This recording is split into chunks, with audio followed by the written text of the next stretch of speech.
Já que você me deixou escolher o assunto, que seja este. Como a graça salvadora de Deus se manifesta no coração e na vida do homem? Lucas, vejo que a nossa conversa será sobre o poder das coisas. Este é um ótimo tema, e você tocou numa questão muito importante. Alegro-me de poder responder resumidamente. Primeiro, a graça de Deus no coração causa um forte protesto contra o pecado. Segundo, fiel. Um momento. Trataremos de uma coisa de cada vez. Penso que a graça de Deus revela-se, levando a alma a abominar os seus pecados. Lucas, bem, qual a diferença entre protestar contra e abominar o pecado? Fiel, uma grande diferença. O protestar contra o pecado é considerado por alguns uma boa política. Mas ninguém pode abominar o pecado se não sentir por ele uma piedosa aversão. Já ouvi pregadores clamar contra o pecado no púlpito, apesar de acolhê-lo no coração, no lar e na vida particular. A ama de José bradou contra aquilo de que falsamente o acusava, como se fosse muito pura. Contudo, havia tentado em vão seduzir José a fornicar com ela. Alguns gritam contra o pecado como uma mãe que ralha com o bebê no colo, chamando-o de porco ou mal educado, mas então abraça-o ao peito e beija-o afetuosamente. Lucas, vejo que você gosta de pôr armadilhas. Fiel, oh não, apenas quero esclarecer bem as coisas. Mas qual é o segundo meio pelo qual você provaria que a pessoa tem a graça de Deus no coração? Lucas, quando ela tem um amplo conhecimento da verdade do Evangelho. Fiel, este sinal deve vir primeiro. Mas, primeiro ou por último, isso também é falso. Porque um grande conhecimento da verdade do Evangelho, incluindo o conhecimento da obra da graça no coração do homem, pode ser obtido de outras pessoas, por alguém que não possua essa graça no próprio coração. Paulo diz que alguém pode ter todo o conhecimento e entender todos os mistérios, e mesmo assim, nada ser. Cristo asseverou: se sabeis essas coisas, bem-aventurados sois, se as fizerdes. Ele não disse que a pessoa é feliz por as conhecer. Ele não atribuiu a bênção ao conhecimento que não produz ações. Não é suficiente conhecer a verdade, é preciso obedecê-la. Portanto, o seu sinal não tem valor. Um amplo conhecimento agrada a loucazes e a ostentadores, mas um coração fiel e obediente agrada a Deus. Não que o coração possa se tornar correto sem o conhecimento da verdade, pois sem isso ele não seria digno de confiança. Mas o conhecimento sem a experiência e as boas obras é inútil. Dá-me entendimento, pede o salmista, guardarei a tua lei e observá-la-ei de todo o coração. Lucas, vejo que você estudou as Sagradas Escrituras para a argumentação e para apanhar as pessoas naquilo que falam. Isso não é edificante. Fiel, ora, talvez você tenha outro sinal ou prova da obra da graça salvadora no coração. Lucas, não tenho, e sinto que não concordaremos. Fiel, bem, se você não tem provas, darei as minhas, com a sua permissão. Lucas, use o seu discernimento. Fiel, a obra da graça na alma manifesta-se tanto àquele que a possui quanto a todos os que a conhecem. A graça de Deus no coração traz à pessoa a convicção do pecado, especialmente do pecado da incredulidade, e revela a corrupção da sua natureza. Isso a faz sentir que será eternamente condenada, a menos que encontre a misericórdia de Deus, através da fé no Senhor Jesus Cristo. Tal convicção e perspectiva operam nela um profundo pesar e vergonha pelo pecado.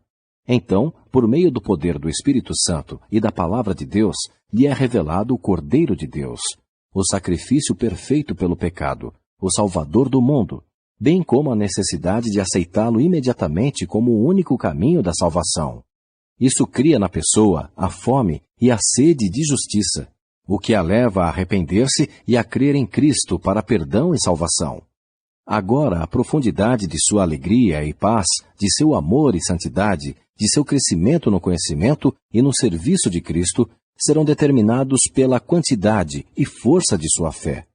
e a sua fé crescerá com o uso, superando a dúvida e o temor, a autocondenação, a confusão, o engano, bem como o raciocínio, o julgamento e a imaginação distorcidos. Tudo isso constitui uma evidência irrefutável de que a pessoa possui a graça de Deus. Esta graça manifesta-se aos outros de duas maneiras. Primeira, por uma confissão pública de fé em Cristo, sendo batizada em seu nome e unindo-se aos demais que nele creem. Segunda, por um viver em conformidade com os seus ensinamentos, a saber, orando diariamente por orientação e força, estudando seriamente a palavra de Deus a fim de conhecer e cumprir-lhe a vontade, testemunhando aos outros de sua graça salvadora e dando de seu tempo e dinheiro para o serviço de Cristo. Assim, a sua família e os seus vizinhos notam que ela ama a Deus e a humanidade, não apenas em palavras, mas por atos e em verdade. Um hipócrita pode falar dessas coisas, mas para tê-las e praticá-las, é preciso ser um filho de Deus. Esta é uma breve descrição da obra da graça e de como ela se manifesta aos homens. Se você tem alguma objeção, sinta-se livre para expressá-la. Se não, posso propor-lhe uma segunda questão? Locas. Não, a minha parte agora não é objetar, mas ouvir. Portanto, diga-me qual é a segunda questão. Fiel. É esta.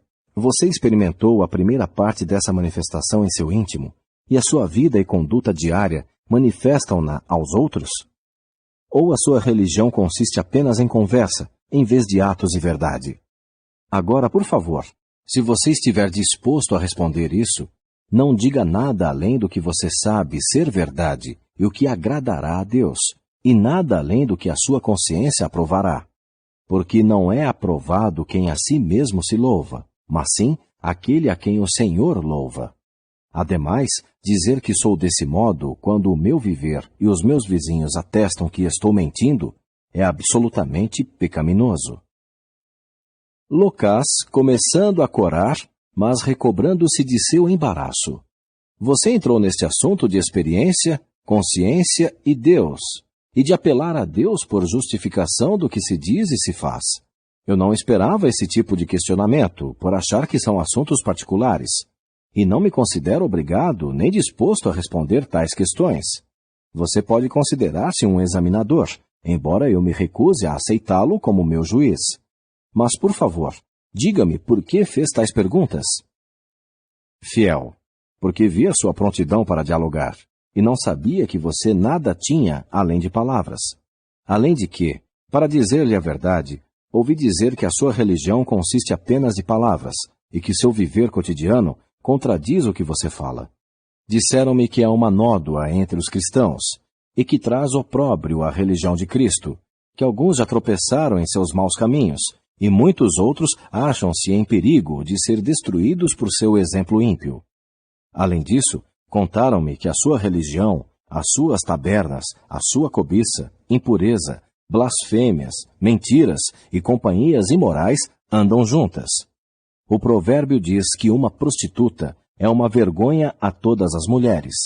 Assim também, você é uma vergonha a todos os cristãos professos. Locas. Já que você é propenso a seguir boatos e a julgar tão precipitada e injustamente, só posso concluir que você é um crítico rabugento e melancólico, inadequado para uma conversa benfazeja. Assim sendo, digo-lhe adeus.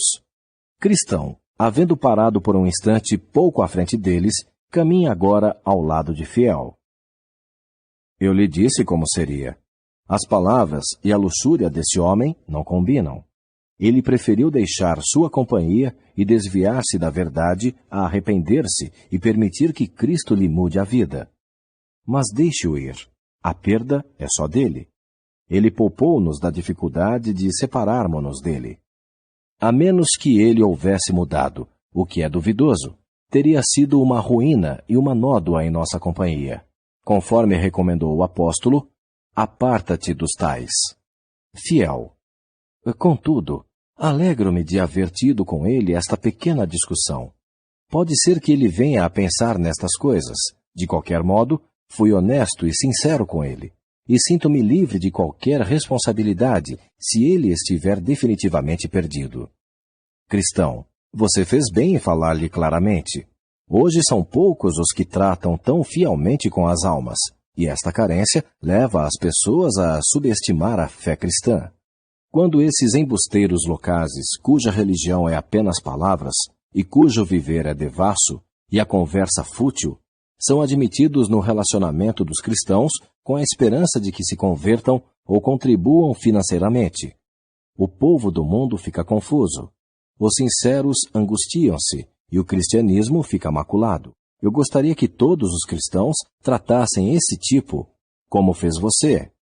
Então eles seriam verdadeiramente convertidos, ou mostrariam quem são e deixariam a congregação dos salvos. Assim, os dois seguiram caminho, conversando sobre o que tinham visto e aprendido, tornando a viagem tanto proveitosa quanto agradável. Do contrário, a jornada haveria de ser indubitavelmente tediosa, pois a esta altura caminhavam penosamente por um deserto.